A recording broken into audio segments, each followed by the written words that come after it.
विमल बहुत परेशान था। उसे समझ नहीं आ रहा था कि वो इस परिस्थिति से कैसे निपटे। वो अपनी माँ को बहुत चाहता था, किंतु उसकी पत्नी और उसके बच्चे उसकी माँ से बहुत दूर भागते थे, क्योंकि उसकी माँ की एक आँख नहीं थी। साथ ही उसकी कमर भी 90 अंश पर झुकी थी।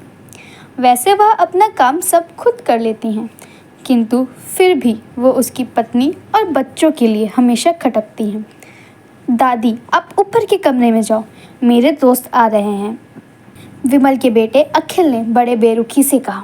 पर बेटा, मैं तो यहाँ बहुत दूर बैठी हूँ, विमल की माँ ने बहुत प्यार से कहा।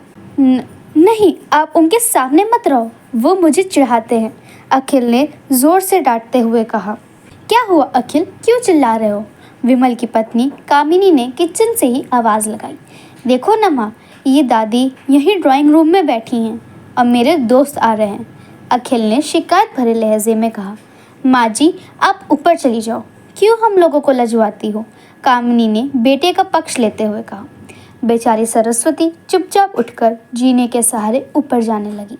कमर झुकी होने के कारण उन्हें ऊपर चढ़ने में बहुत परेशानी हो रही थी, किंतु वो पूरी ताकत से ऊपर के एक अकेले कोने वाले कमरे में जाकर बैठ गई। विमल बाजू के कमरे से सब सुन रहा था। उसे कष्ट हो रहा था कि उसकी माँ को अपमानित होना पड़ रहा है, किंतु वो असहाय था। अगर वो कुछ कहता है तो पत्नी और बच्चे उसका विरोध करने लगते हैं। दूसरे उनके तर्क भी सही लगते हैं। चूंकि वो एक प्रशासनिक अधिकारी था, उसका सामाजिक स्तर बहुत ऊंचा था। उसकी ससुराल भी एक उच्च घराने में थी, अतः वह चुपचाप इस तरह हर दिन अपनी माँ को अपमानित होते देखता रहता था। रात को विमल की पत्नी ने कहा, देखो जी, अब कुछ करो, कल कलेक्टर साहब की पत्नी आई थी। माँ जी अपनी देशी धुनधारा में उनसे मिली। मुझे बहुत शर्म आ रही थी बताते हुए कि ये मेरी सास है। मैंने कह दिया कि ये दूर के रिश्तेदार हैं, इलाज कराने आई हैं। विमल को रोना आ गया, किंतु फिर भी वह चुप रहा। उसे समझ नहीं आ रहा था कि वो क्या करे। अपने बेटे की मनःस्थिति को सरस्वती अच्छी तरह से जानती थी और बेटे को कष्ट ना हो इसलिए वो हर बात को चुपचाप सह लेती थी। विमल बहुत उदास रहने लगा। एक तरफ परिवार और सामाजिक स्तर पर जीने की प्रतिबद्धता थी, तो दूसरी ओर माँ। आखिर माँ से अपने बेटे की यह हालत नहीं देखी गई। एक दिन उसने अपने बेटे से कहा, विमल, बहुत दिन हो गए हैं, मैं अपने गांव जाना चाहती हूँ, मुझे वहाँ पहुँचा दो, मेरा यहाँ मन नहीं लग रहा। किंतु माँ, वहाँ तो कोई नहीं है, तुम्हारी देखभाल कौन करेगा?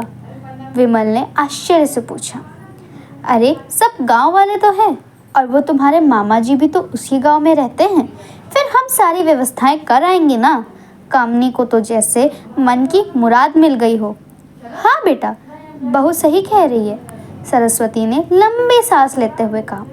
विमल जानता था कि गांव में माँ की देखभाल करने वाला कोई नहीं है, लेकिन अपनी पत्नी की जिद के कारण वह अपनी माँ को गांव छोड़ने पर विवश हो गया।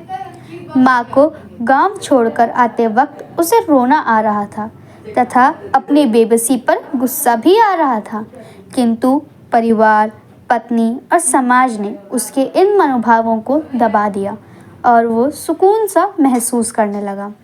कुछ दिनों बाद उसके चाचा, जो अमेरिका में रहते थे, आने वाले थे।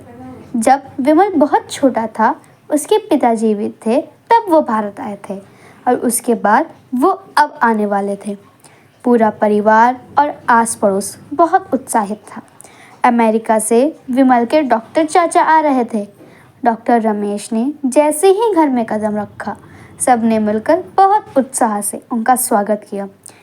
क्यों विमल, भाभी नहीं दिख रही, कहाँ हैं? डॉक्टर रमेश ने उत्सुकतापूर्वक पूछा। जी, वो गांव में रहती हैं, यहाँ उनका मन नहीं लगा, कामिनी ने सपाट लहजे में उत्तर दिया। डॉक्टर रमेश ने विमल की ओर देखा तो विमल ने अपनी आंखें झुका ली।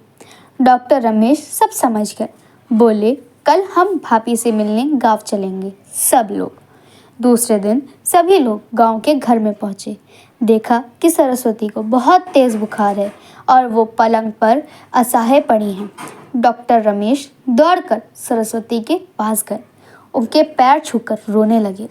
सरस्वती की यह हालत उनकी कल्पना से परे थी। वाह बेटा विमल, तूने तो नाम उजागर कर दिया। अपनी माँ की यह हालत देखकर तुझे तो शर्म भी नहीं आ रही होगी। डॉक्टर रमेश ने विमल को लगभग डांटते हुए कहा। नहीं देवर जी, विमल का कोई दोष नहीं है। मैं खुद गांव आई थी।